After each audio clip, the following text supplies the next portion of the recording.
welcome to Explore NLP with Carol Robertson and the English Sisters, and to this fabulous chat installation. And we have Carol in Miami. Hello, Carol. Hello. Wow. I'm in South Beach. It's amazing. I'm loving it. It's a parties all the time. I'm having a ball. I'm here for a client, so it's great. Couldn't be better. Gosh, that's so glamorous. Oh, it looks wonderful. You combine work and play. Wow, where's what everyone wants? Oh, yeah. I mean, it's freezing over here now in Rome, and there you are in the warmth. You lucky thing. And it's unseasonably warm here, apparently. So I think it's fantastic. It's a lovely place, actually. I really like it. It's got a really good multicultural, open, friendly, upbeat kind of atmosphere, and everybody can go around wearing these sort of fabulous headbands, and it's just excellent. Very expressive, isn't it? People express themselves. Yeah. I think it probably does make you feel different wearing a headband like that. Well, it makes you feel different when you wear different clothes, doesn't it? It's a bit like dressing up when you were a kid, you know. Yeah. No clothes. And it's amazing how quickly you join in with the culture. You know, you have a few days of sort of being Scottish, and then you're like, oh. You sort of look at your Scottish clothes and you think, oh, that doesn't quite fit in with the flamboyant atmosphere here. Anyway, let's get on with it. So, good. So, how has it been going with your installation of the neutral observer? It's very good. It's been very helpful. I find it's been personally very helpful, yeah. I'm often asking myself the question, is this thought useful? Okay. So you've actually gone on to the next stage. Yeah. Oh, good. But that's fantastic, because I think the thing I really love about NLP that often seems to surprise people when I talk to them about it when they come to see me, it's all natural. Yeah, it's very natural. It's all based on what people do, so that fascinates me that you've just flowed naturally onto the next stage of the process. Oh, wonderful! Yeah. That's good. So what did you notice when your neutral observer was? If we remind everybody what we were doing with neutral observer, it was just picking up data. So it's picking up data from your visual sense, your auditory sense, your kinesthetic sense, your olfactory, and your gustatory. So what did you notice? Were you running pictures or internal dialogue or feelings? Pictures and feelings, definitely. I had a lot of pictures and internal dialogue. Yeah. Well, a lot of internal. I had that as well. I was kind of all mixed up. Lots of chatting in there. There's a lot of chatting going. Quiet. Yeah, there's a lot of chatting going on. There's a lot of chatting. My one comes from here. Yeah, me too. Okay. There's a little voice here. And then I've got the little neutral observer who says, thank you, that's interesting. Oh, right, yeah. Usually makes me laugh a lot. So did you find that having that kind of curiosity, effect of just going like, oh, thank you, that's how interesting. Yeah. Did that change how you felt? It did. It made light of the situation. It did, yeah. Because at first we were saying in the other video that I thought that would be difficult to say thank you to something, maybe a nasty thought. But it just made me laugh, so it was quite useful.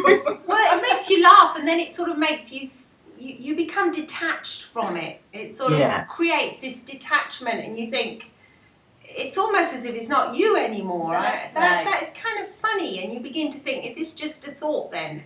Perhaps it isn't sort of the reality of what's really going to happen. It's kind of weird, isn't it? Yeah. Because really the thing is that they are just thoughts. No. They're not reality. They're not reality. Thoughts are part of them, don't they? But with the neutral observer, it helps you disassociate from your thoughts. So you can see clearer. Yeah, you can see clearer. And I was finding that I was just thinking, I was saying, probably gone one step ahead saying, is this useful? Yes or no? And I'm deciding and choosing whether they were going to be useful or not. Yeah, exactly. So that's the next stage. The next stage, I have I have a separate installation so that it's kind of very clear, but it all works. Once it's installed, it's very, very quick to work. Just like when you learn something's hot, you know, it's an instantaneous learning. Wow. So I have a thing which is a bit like, I think of it as I don't know where it came from, but it's like a little sucked opal fruit. And it bounces in. It goes ba-doing, ba-doing, ba-doing, ba-doing. Yeah. And it stands in front. It's almost like I have a stage. And on the stage, the movie's running that I'm playing, or the text is shown, or there's like a little map of my body, and it kind of goes, oh, you have a feeling in your throat, or you have a block in your head, or you have a, you know, you feel lovely like the other day I was feeling like I had this beautiful sort of bubbling fountain in my heart. Like, so it was a really beautiful piece of data that came through, you know, it was like this lovely, lovely thing.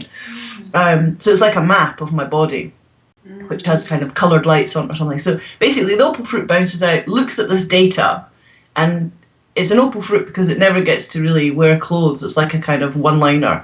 And it's all it's allowed to say is it helpful? Right, is it helpful? Is it helpful? So I find that if you keep the little dialogues very, very short, then you don't run into more internal dialogue. So your first one with the neutral observer is like, oh, thank you, how interesting. And then later on, when when you've got your awareness up a bit, then you can bring in the boing, boing, boing, boing that goes, is it helpful?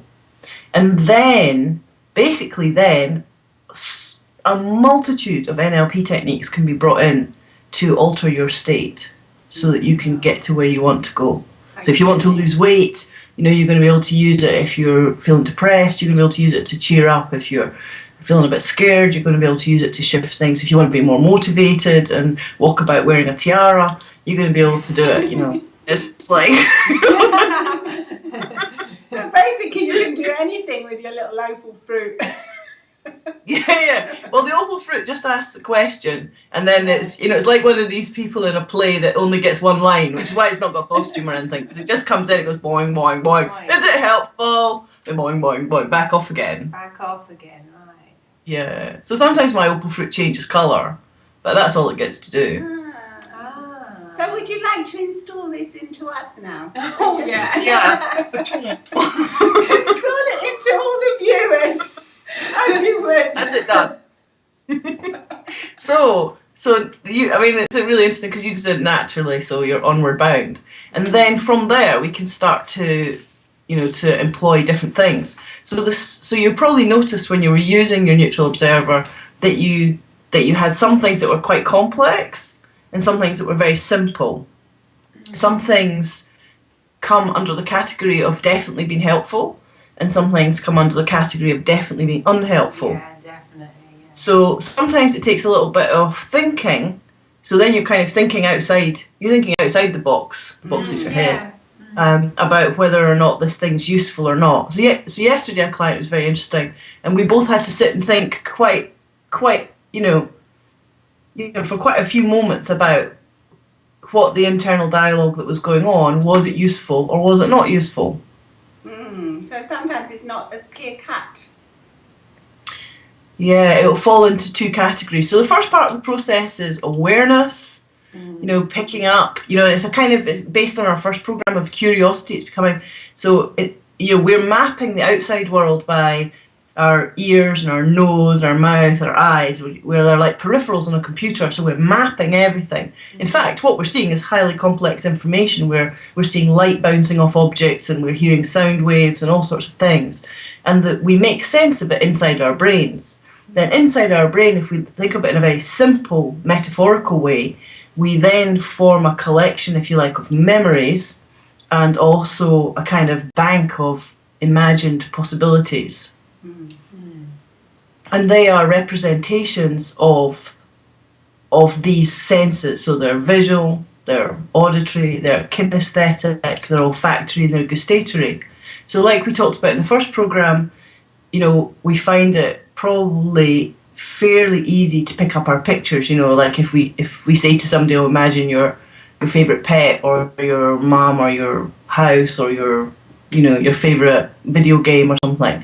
You know, people, they know what it is. You know, people can recognize when they're given a dish of food, they know what kind of food this is. Yeah. you know, when they meet their friends, they know who it is. So they're referring to the memory bank in their head. So everybody can visualize, and everybody can, you know, unless you're blind, I suppose, but, you know, otherwise you're going to be picking up. And I think even a lot of blind people have kind of ideas of images.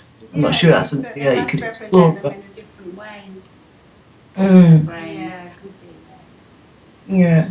So they're usually quite easy to talk about, but the things like olfactory and gustatory are less easy to talk about, but we continually experience that we obviously have a reference, otherwise we wouldn't know, like I said in the first programme. The other thing I think that's really fascinating is where language comes in, and, you know, when we look in the dictionary, we find a word that says, you know, the beach. Yeah. I already put you in a good mood. Yeah. You know, and then you know, we all have a different representation of the beach in our head. It's not, you know, we might have a dictionary, a text definition in our collection, but we might also have the sound of seagulls, you know, parties on the beach, people we've met, swimming. I had a really funny thing happen to me because I was actually in Miami last year, bizarrely, in the same place at the same time for a different reason, which is very odd. And last time I was here, I was a complete newbie, and so every day I would go down very, very early in the morning. I was completely overexcited. I'd be up at 6 in the morning. And I was so excited because there was all these dolphins in the water. So I was paddling out to the dolphins and I was very excited about it. And then I'd go for my breakfast and the lady would say to me, she'd say, "Mom, there are animals in the water." And I was like, oh, yeah. So I kind of thought, well, nobody else is swimming. So I kind of thought, well, you know, maybe she's telling me not to upset the turtles or, you know, something like that. And I never really clocked. I never really clocked the whole kind of thing. And then this time when I was back, like I kind of came down to the beach a different way. So I went down the back and I realised that all these kind of shed things I hadn't paid attention to the last time because I was just like ran down to the water. But they all had like a big blackboard on the back and they had a flag on the top. And they kind of said, you know, green flag, safe for swimming, and da da da da. And then the purple flag, you know, which is a bit like my purple. Yeah. And it said, dangerous animals in the water. So it was at that point I realised that my dolphins were sharks. Oh my God.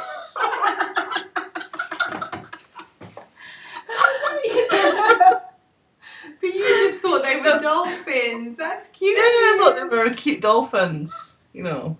I don't think I've seen the movie Jaws. They probably were dolphins, but there was probably sharks there too. Well, maybe the sharks were there as well. Yeah. Obviously, they were sharks. Said it that way. I then watched a video on YouTube, and for sure there were sharks. Oh. So those dolphins were sharks you were swimming with?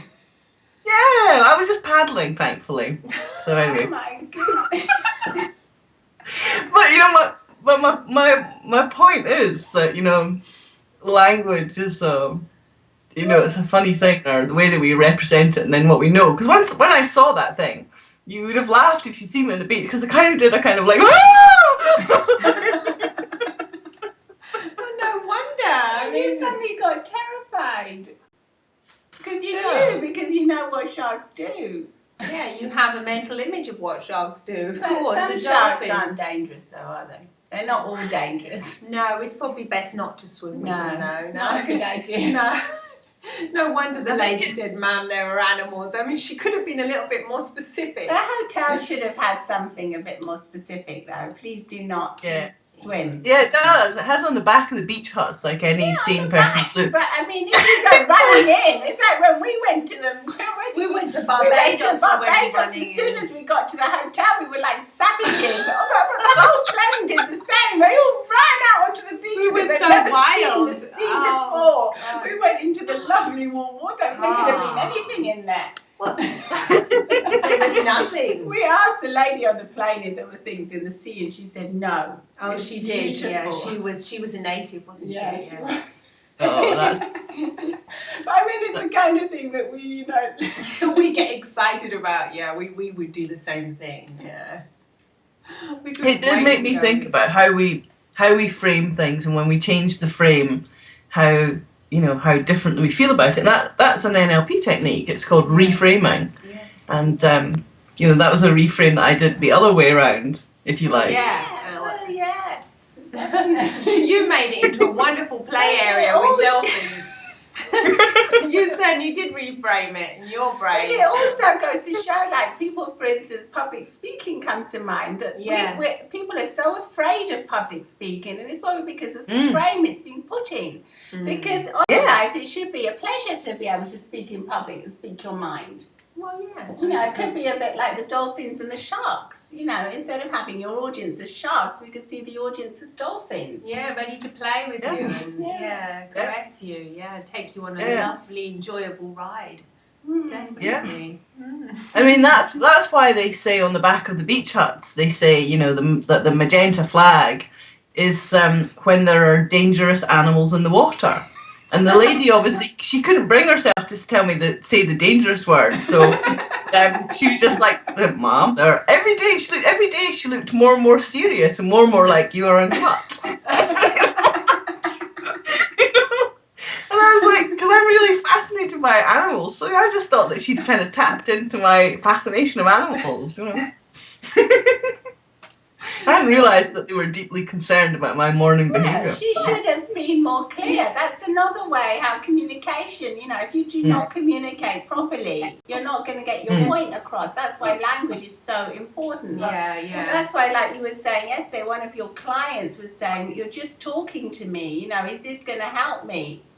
Well, yes, it does help, because if you use language in a certain way with certain tones, it can be very, very powerful. Yeah, the word shark would have been very powerful, said in the right way, directly. Even if you just turned her head and said, sharks in the water.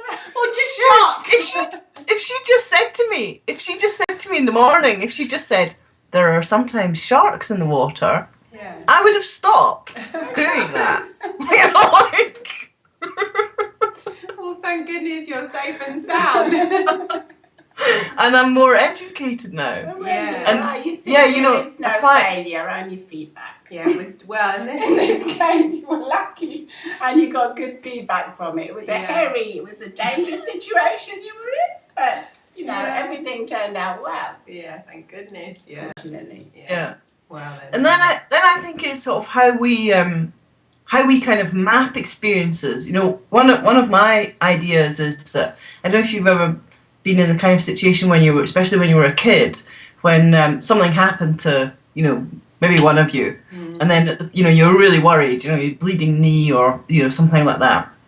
And then at the point where you sort of realise that actually you're okay, you know, that the other child's going to live, that everything's going to be all right, then you get the giggles. Yeah.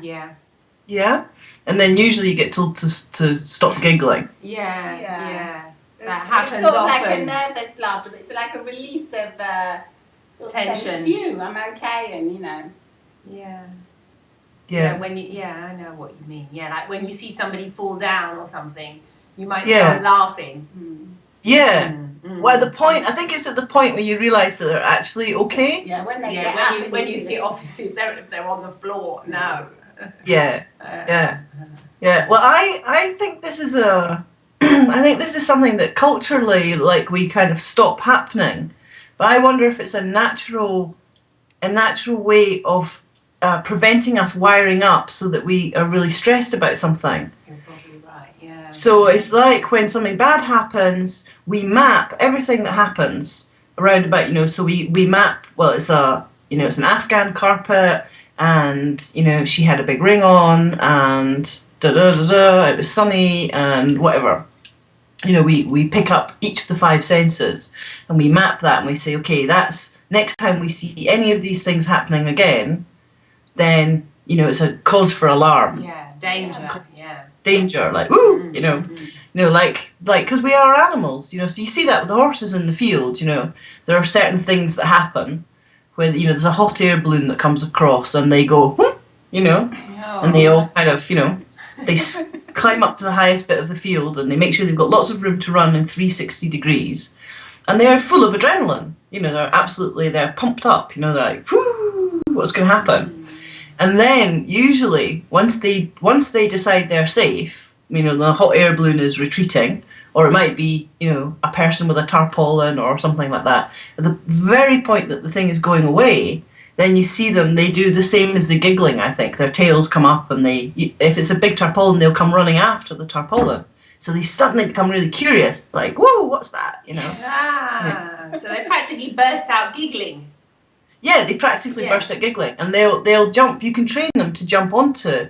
So if they're scared of you have to make them safe. So that if you're on the road and something comes past with a tarpaulin on it, you don't end up under the next lorry. Yeah. So one of the things that we do is we introduce a big flappy tarpaulin, and they go very adrenaline and very like, woo, I'm gonna die, blah, blah, blah. And then you retreat with it. So you just run away with it, and they come running after it. So now you can use. Okay. Yeah.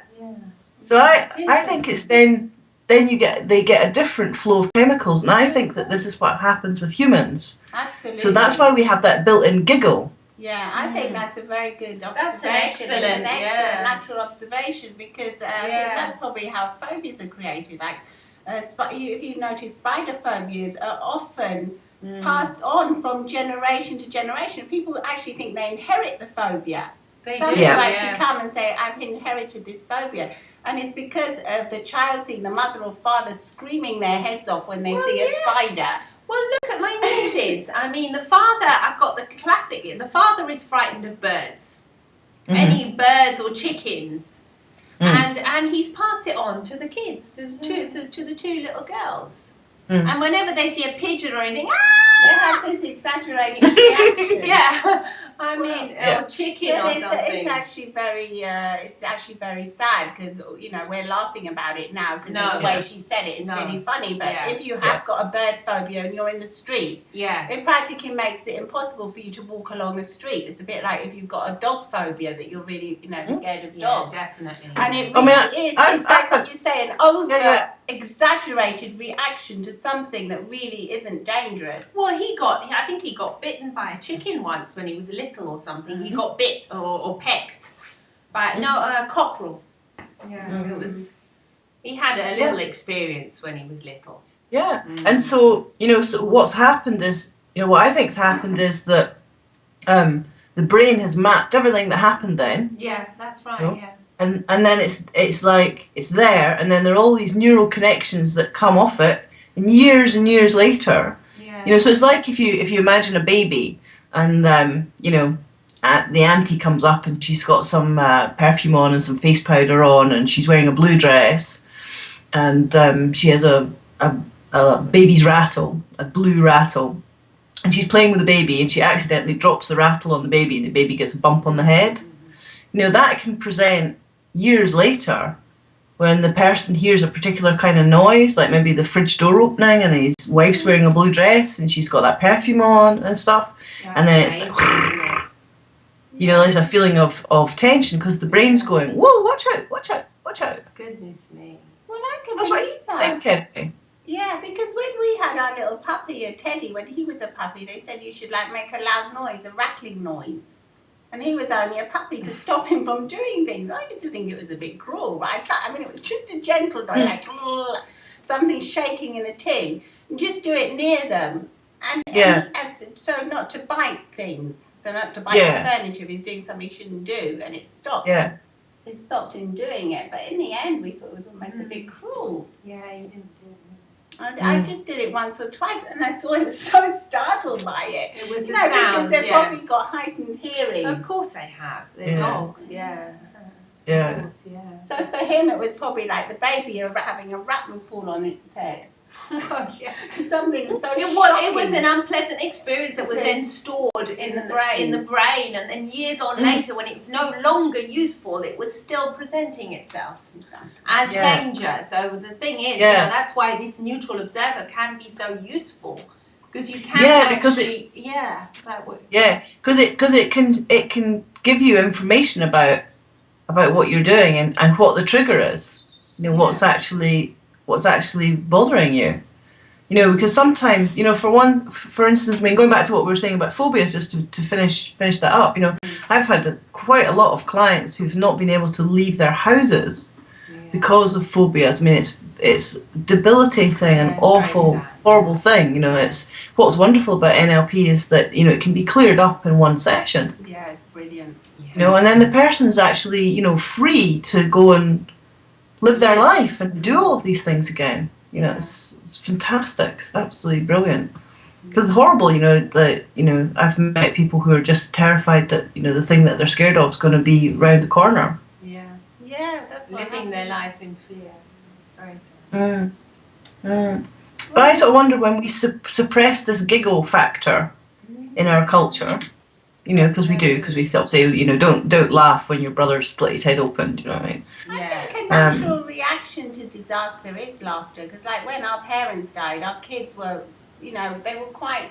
They were laughing. I mean, not laughing in a minute, but then afterwards there was release of like of tension, and there was laughter. And at the funeral, they were little, but they were playing and they were laughing. They were all playing around. And you know, some other parents might have said to their kids, you know, stop playing, stop laughing. They were gathering little cockroaches. No, they were trying to chase the butterflies, and those little what are they called, grasshoppers. They were looking.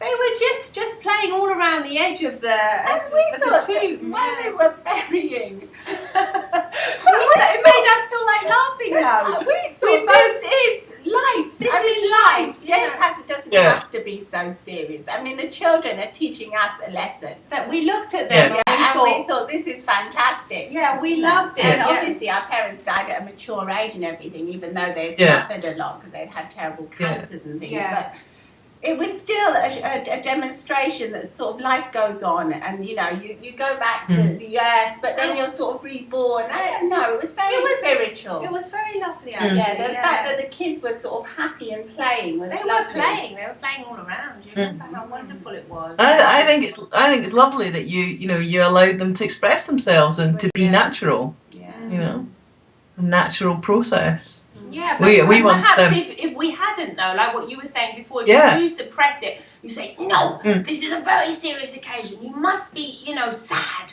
Be sad. And then, well, what are you teaching them then?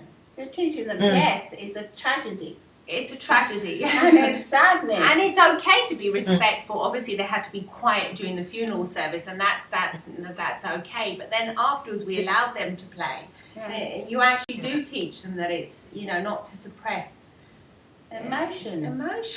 Yeah, that's true. Yeah, emotions. Yeah, so they had a natural release from all the sadness and the tension. That's it. Naturally, like the giggling. Yeah. But if the society says no giggling when something happens because you're not showing respect, then what you're actually doing is not showing respect for your own body, because you're not allowing yourself to release that tension. Is that right?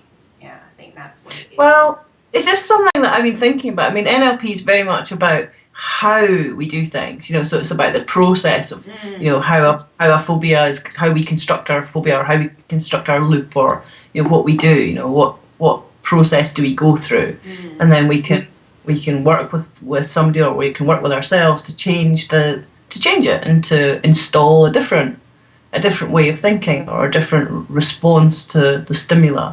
You know, so it's interesting to discover, you know, how certain thoughts affect you. You know, you get a kinesthetic. You know, the thought might be about something. You know, when I'm using my neutral observer, you know, it amazes me what it comes up with. You know, it plucks things out of my memory bank from, you know, when I was 5 or 6, or it plucks things out of my imagination. So, you know, like the story I was telling before about when I was riding my horse and it was a beautiful sunny day. And then I realised I was becoming terrified, so I checked in with my neutral observer and went, hey, you know, can I have some data?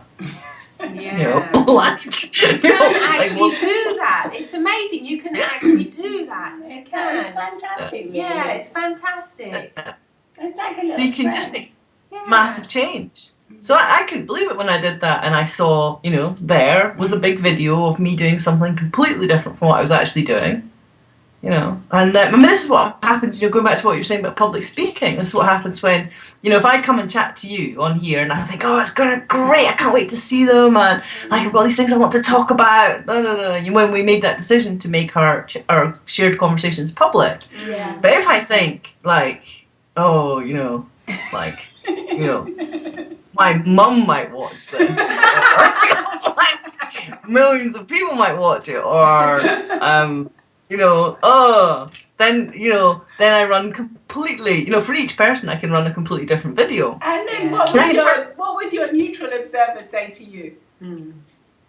So my neutral observer just goes, oh, you're running a movie, or you're doing internal dialogue, or you got, and then it's all say, oh, you got a really strong kinesthetic, you have a huge lump in your throat and you can't talk now, or you have a big block here and you can't think, so you can't remember what you're going to talk to the English sisters about. You have no idea any longer what you're doing. And then the little opal fruit, doing doing. Yeah, so the little opal fruit comes on and it goes, is it helpful?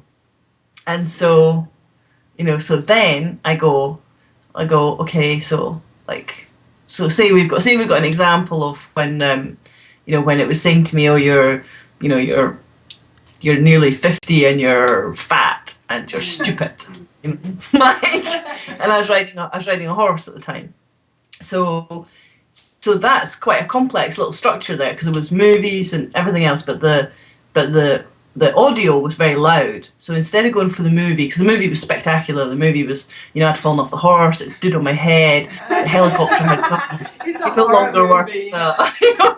I can no longer see clients because I have no face. It's a drama in seconds. It's like seconds. So because I was on the horse and it had no saddle and it was shifting at quite a fast speed, I thought, okay, I'll go for fixing the internal dialogue. And what we'll do in videos from now on, we'll look at different methods that you can employ. So I went for the internal dialogue, and so basically, when the question was asked by the opal fruit, is it helpful? Well, the fat bit was helpful, but it wasn't helpful in that context. No. Because it wasn't going to make any difference to my ability to ride the horse in that context, and it wasn't something I could sort in 5 minutes. But it is helpful because I need to eat sensibly and behave sensibly with food, and all the rest of it. So what I did was I put that to one side, because I went, okay, thank you, that's quite helpful. That goes on one side, because I was in a hurry not to fall off the horse, because I'd gone tight and going to fall off. So the fat bit I just put to one side, and then I said, okay, so there's the nearly 50 bit. Well, actually, so I did a kind of reframe on that, because I just said, well, I'm very experienced now. I've ridden lots of horses. I've had lots of training. I've got loads and loads of resources. I can use all of that. So being nearly 50 makes no difference. It just means I have more resources. It's a good thing. So again, in the context of riding the horse, being that age made no difference whatsoever. So that was just basically blown out by just a bit of reasoning, and by looking at the positives of being that age. And then the next thing I looked at was the stupid. The stupid bit. So it was kind of a bit stupid being on the horse, because maybe they thought that I was some sort of stunt rider and I could ride this horse, and they were being a bit naughty because it had been off on a hill for 2 years and nobody'd ridden it, and it was a little bit naughty. I just wanted to have a really nice lesson with my trainer on a nice horse, so I didn't really want to be riding this horse that had all these problems and issues. I wanted a nice happy horse, and this was not a happy horse. So the stupid bit I did something different with, and so we can do that process now if we have time. Do we have time, or? Well, we can do it quickly. Yeah. Okay, yeah.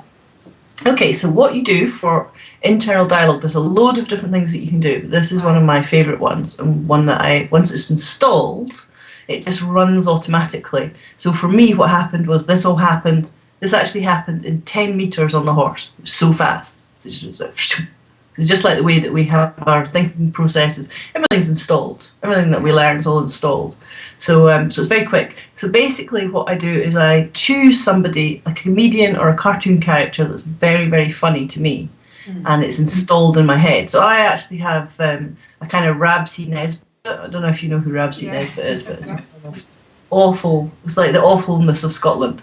And so I have a female version of Rabsy Nesbitt, which I've spent a bit of time kind of over the years adding to. So he's kind of a Tracy M in bed with lots of vodka bottles and all that stuff lying about. He's a complete slob. But but it's like if I taken a whole load of other directions in my life, and it's got a voice. It's got a kind of Scottish voice. So immediately, what happens is my internal dialogue. As soon as I decide it's not helpful, it goes straight down to the comedian. So it's like the comedian has a full stage of props and everything else. So my comedian isn't just a voice; it has everything. She can do the whole thing. So basically, I just see her doing a kind of thing like, "Oh, you're stupid." Right. So the voice is distorted and it's funny, and what happens inside myself is I just reject that. Yeah. I just totally reject it. I kind of usually throw it out to the left, actually, and then I find that another version of myself comes in and goes with the evidence like that's not the case. Yeah. That is not the case. You're not going to take someone like that seriously. No, of course, yes. So that's interesting. Yeah, play with that. So find something funny. We like that Dawn French, don't we? Yeah, she's funny. Yeah, she's hilarious. Yeah, we actually use her often. Yeah, she's hilarious. Yeah, that's a good one. Sometimes we role play with them, and then we like when we don't want to do any work. Oh, this is hard, isn't it? Yeah. Should we do that video now? Nah. Paint our nails. We'll have another coffee first. Yeah, that'd be. I mean, it puts everything into perspective, doesn't yeah, it? it makes you laugh and it makes you realise that you can't take them seriously, so not to take yourself seriously. Yeah, I suppose they work a lot with that as well, don't they? They take real life situations. That's why they're so funny, these people, these comedians, because they work with real life situations that go on, don't they? Yeah, and it's interesting to have one inside you. Yeah, just have that voice there ready for takeoff. Have her there. Give her a ton of props. She can do anything she likes, and I think it does something more. Yeah, it makes you laugh and everything, so it gives you a change of your chemical state. So then you have more choices. So you can, so then you're just more flexible. So in the case of me riding the horse, that was me. I was sorted. I was relaxed again. I could get my balance again. Yeah, I could get everything going. Everything's fine. I didn't stress the horse, and I could do it in a few seconds. It's really quick, and it stays. And there's a little bit more to that story, but I'll come back to it another time. But I think what it does is going back to what I was saying. My kind of idea is that when we map some scary thing. And we have the five senses on it. I think that when we do this distortion of the voice, we let's say we muck it up. We muck up the pattern. So it's a pattern, it's a loop that we've had for a very long time, where we've I was riding in front of 100 people in the audience or something. That's really what it was all about. I was doing public speaking on a horse. And it had no saddle. It had no saddle. I didn't want to misrepresent my trainer. And I got scared. You got scared, yeah. I got scared. If I'd been at home, I probably wouldn't have got scared at all. But I got scared. And so this voice comes up which goes, "Oh, you're stupid, like, why are you doing this? Like this is a job for a 20-year-old, like you're showing off, or you're gonna kill yourself, or blah blah blah." And so it's a loop. It's an old loop. And so when I make it funny like that, it doesn't just make me laugh, it actually changes the connections. Yeah, it's like as if you're cutting through the loop in that little bit when the little funny voice comes on, all distorted. You're cutting the connections and it's stopping. It's absolutely It's actually amazing. stopping it and making it disappear, and then you've got a more resourceful state to be in. Yeah. It's incredible, actually. I mean, this NLP is fantastic. That's all I can say, because you can change state in like 10 seconds. If you hadn't had these tools, you might have got so scared you might have stopped the horse or even got off the horse. Yes, I would have fallen off because it was a really wide horse with no saddle, and it was going really fast, and I'd gone so tense in a few seconds that I was heading off the side, and I couldn't work out how to not get thrown off the side of her. You would have got But as soon as I did that, it was a complete shift. And the thing was, I then rode for an hour and didn't come back. And it's interesting because my friend was in the audience and she said, whatever you did, she knew exactly where I'd done it. She was like, whatever you did there was awesome. What did you do? And I was like, I did some NLP. That's the power of NLP, because once you learn how to do it, you can do it again and again and again, and in any situation, you have those tools to be able to do it and practice it. And you can, you can go throughout your life and still be using that same technique. And it doesn't mean that, sometimes you probably won't need to use it anymore, because as you use it, you sort of desensitize to these kind of situations. Well, I think you change the loop. So the way I think about it is, it's like a bit like if it's a set of neural connections which you've been using all the time, So like every time you see red, you feel anxious. Yeah. So it's like a big road to Tesco. It's a big motorway. So it's really easy to go up it. It's really easy. You just go straight up there, and your brain goes, "Oh, sure, I know how to do that." There you go. There's a ton of adrenaline and some cortisol, and you do whatever you do. Your behaviours then, you maybe gonna come out. You're gonna have the 3 Fs. You're gonna be fighting, fleeing, or freezing. But when you change it by doing one of these processes, I think it's like a train track, and it's like you've pulled a big lever and you've gone on to another track, which takes you to a different chemical state. It takes you to an endorphinated state. So as soon as I did the process, my thoughts changed to being like, this is quite fun showing off actually, and it's actually going really quite well. And and if I fall off, it's quite soft. And it'll be fine. It's going to be fine. And I had a great ride. So if you were in a similar situation again, do you think that loop has been cut off for good now? Yeah. Or do you think you would need to use the same technique again? I've had quite a few situations since, and it hasn't come back. So there you go. It's been cut. Yeah. Yeah, and I rode a horse. They put a roadblock on that, going back to the train metaphors, is that they've sealed that track off, the dangerous track off. Yeah, you've only got the nice one. Yeah. It goes to the safe destination. That's wonderful. Yeah. So I rode a horse not long after that, maybe 6 months after that, again in a very public situation. And my same trainer, he said to me, "Oh, this is going to be hilarious because I want to see how you get on with this horse." And I was like, "Why is it going to be so funny?" And he was like, "Well," and then he was like, "Well, say your trainer said me help you." They're not exactly. But people do this, don't they? They kind of This is going to be hilarious. It's going to be hilarious. It's a piece of hypnosis. It's just going to be really funny.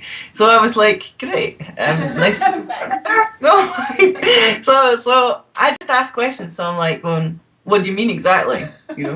So he was like, well, this horse hates people. Oh, wonderful. Thank you for telling me about that. So I was like, oh, but actually it's quite useful, because I was like, oh, it's data. So it hates people. Right. So I equipped myself. I thought I need some simple tools. So I thought I need to get this horse to think I'm a bit different from other people. Yeah. So I stashed my pockets full of apples.